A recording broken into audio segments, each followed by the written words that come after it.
It began not with a roar, but with a sound. The soft crack of wood meeting leather under a foreign sky. Tokyo, 1872. The streets were still learning the rhythm of modern life when a group of young men gathered on a dusty field, chasing something strange called baseball. They didn't know the rules, the stances, or even how to wear the gloves properly. But something about it felt right. The swing, the teamwork, the chase between bases. It mirrored the discipline that pulsed through Japan's soul. At first, it was curiosity. Then, it became devotion. The first American teachers who brought the game here couldn't have imagined what they were planting. A seed that would grow roots deeper than any diamond field in the world. The crowd that day wasn't large, just a few curious onlookers. But even then, the spirit of baseball had begun whispering through the wind. And as the ball soared over that makeshift fence, no one realized Japan had just fallen in love. Years later, that love would turn into obsession.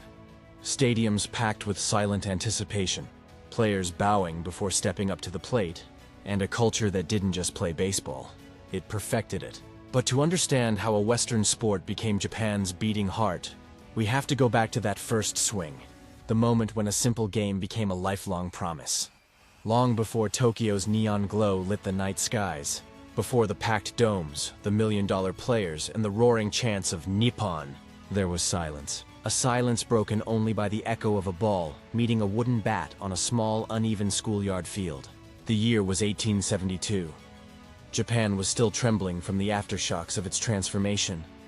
The Meiji Restoration had cracked open centuries of isolation, and the Western world was rushing in like a tide. Steam engines, foreign clothes, English lessons, and somewhere among them, a simple American game carried in the hands of a teacher named Horace Wilson.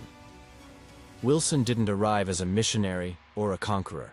He came as a professor, quiet, patient, and curious about the potential of this new Japan. But he noticed something in his students, an energy, a hunger, a restlessness that no textbook could calm. So one spring afternoon, he walked into class with a strange bundle under his arm, a bat, a ball, and a dream. He led the boys outside, where the grass was rough and the air smelled of rain, and said, "Let's play." They didn't understand the rules. They didn't even know what the bases meant, but they followed, one step at a time. At first, they laughed, chasing the ball awkwardly, swinging the bat too soon, missing every pitch. But within that laughter was something sacred. Discipline met joy. Structure met chaos. The students, children of a nation built on precision and etiquette, were falling in love with something unpredictable, something thrillingly human. Baseball, unlike anything they had known, was about imperfection. You could do everything right and still fail. You could fail and still have another chance. For a culture shaped by the ideals of Bushido, duty, respect, and self-mastery, it was intoxicating. The schoolyard soon became a shrine. Every afternoon, the boys returned to the field, dust rising like smoke beneath their feet. They practiced for hours, repeating each motion until their hands blistered and their breath came out in clouds. The crack of the bat began to echo through Tokyo's quiet alleys, a rhythm of change pulsing through the old capital. Word spread, first to other schools, then to the universities. Within a decade, baseball had jumped from curiosity to obsession.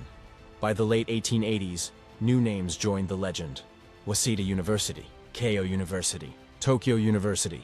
The rivalries between them would later define Japan's baseball identity. Fierce but respectful, emotional yet dignified. When Waseda played Keio, the entire city would pause. Crowds gathered by the thousands, dressed in their best, clutching paper fans with school colors painted on them. It wasn't just a game. It was a declaration that Japan could master what the West had created and make it its own. Every hit, every slide, every bow before the mound carried a message. We can learn from you, but we will perfect it. Coaches drilled players with military precision. Students trained at dawn, repeating swings until the sun broke the horizon. They studied the physics of the pitch, the poetry of the field. To outsiders, it looked like devotion bordering on madness. But to Japan it was art, a ritual, a path to excellence that blended competition with philosophy.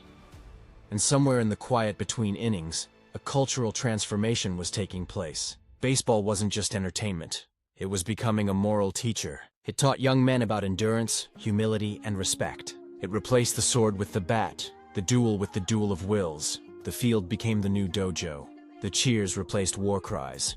Victory demanded the same virtues as combat: patience, honor, and courage under pressure. By the turn of the century, Japan had officially embraced baseball not as an import, but as a part of its identity. Newspapers covered games like national events. Children played in back streets, carving bases into the dirt with sticks.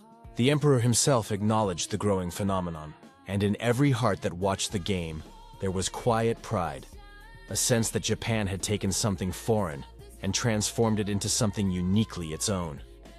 Baseball had stopped being a game. It had become a reflection of who the Japanese people were and who they aspired to be. A dance of precision, a language of respect, a story of how one small ball thrown across a field could connect two worlds that once stood oceans apart. And in that connection, Japan found a new heartbeat, one that would echo through generations to come. By the dawn of the 20th century, Japan was no longer learning baseball. It was mastering it.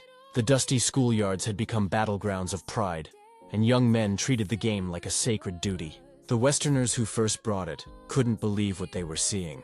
The Japanese weren't just playing, they were perfecting every detail, from the elegance of the wind-up to the silence before the pitch. Every motion, every breath, was measured with the precision of calligraphy. The diamond wasn't just a field anymore. It was a dojo of discipline. When Waseda University sent a team to America in 1905, the nation watched with breathless anticipation. It was Japan's first official baseball expedition abroad, a symbolic handshake across the Pacific.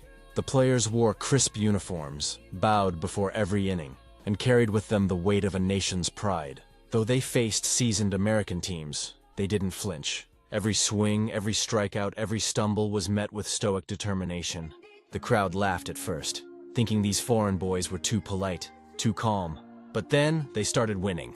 Not through brute strength, but through precision and patience. The Americans began to realize that Japan wasn't just visiting. It was announcing itself. Back home, the game exploded. Baseball became a way of life, a religion played under open skies and burning suns. Every neighborhood had a field. Every child had a dream. Every family knew the sound of that sharp crack echoing across the streets. Factories formed teams. Universities built stadiums. Newspapers covered games as if they were wars of honor. By the 1920s, Japan's first professional leagues began to take shape, and the country's fascination turned into an unshakable devotion.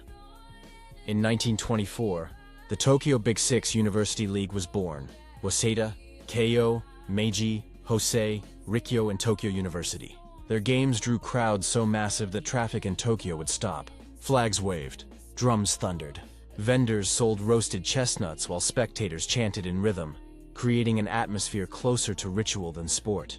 To the Japanese, every inning was a story, not about victory or defeat, but about honor. When a batter struck out, he bowed to the pitcher. When a team lost, they bowed to the fans. Baseball wasn't about ego. It was about respect, and that was the difference the world had yet to understand. Then came Eiji Sawamura, a name whispered like a legend. In 1934, still a teenager, he faced off against a visiting team of American superstars.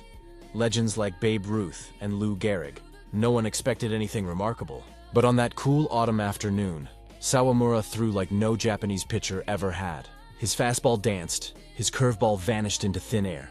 He struck out Ruth, Gehrig, and Jimmy Fox, three titans of the game, one after another. The crowd went silent. Even the Americans paused, astonished. A Japanese schoolboy had just humbled baseball's gods. That night, newspapers across Japan printed his name in bold. Sawamura became a national hero, the living proof that Japan could not only play America's game, but challenge its throne.